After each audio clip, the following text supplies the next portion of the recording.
దేశవ్యాప్తంగా పెను సంచలనం సృష్టించిన నీట్ పేపర్ లీక్ వ్యవహారం అలాగే సిబిఎస్ఈ ఓఎస్ఎం వివాదాలపై విద్యార్థి లోకం దేశ రాజధాని ఢిల్లీలోని జంతర్ మంతర్ వద్ద నిరసనకు దిగింది. చలో జంతర్ మంతర్ పిలుపులో భాగంగా కాక్రోచ్ జనతా పార్టీ ఆధ్వర్యంలో భారీ నిరసన ప్రదర్శన చేశారు.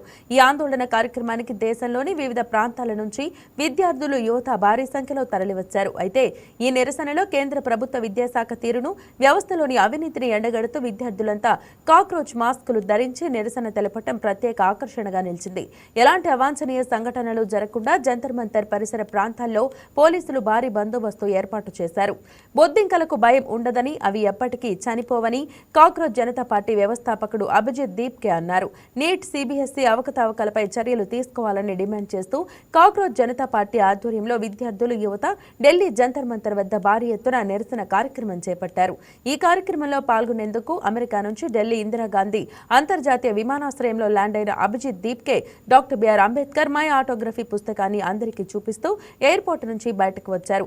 అక్కడ నుంచి నేరుగా జంతర్ మంతర్ చేరుకున్నారు. అక్కడ ఆయనకు మద్దతుదారులు భారత్ మాతాకి జై, ఇంక్విలాబ్ జిందాబాద్, జై భీమ్ నినాదాలతో స్వాగతం పలికారు. బొద్దింక వేషాలతో యువత ఈ నిరసన కార్యక్రమానికి హాజరయ్యారు. దేశ యువత ఇకపై భయపడదని, వారు పోరాడతారని అభిజిత్ దీప్కే అన్నారు. బొద్దింకలు కూడా భయపడవని, అవి ఎప్పటికీ చావవన్నారు. ధర్మేంద్ర ప్రధాన్ రాజీనామా చేసే వరకు తాము విశ్రమించబోమన్నారు. ఈ నిరసనకు పోలీసులు అనుమతి లేకపోవడంతో తొలుత ఏం జరగబోతుందనే టెన్షన్ నెలకొంది.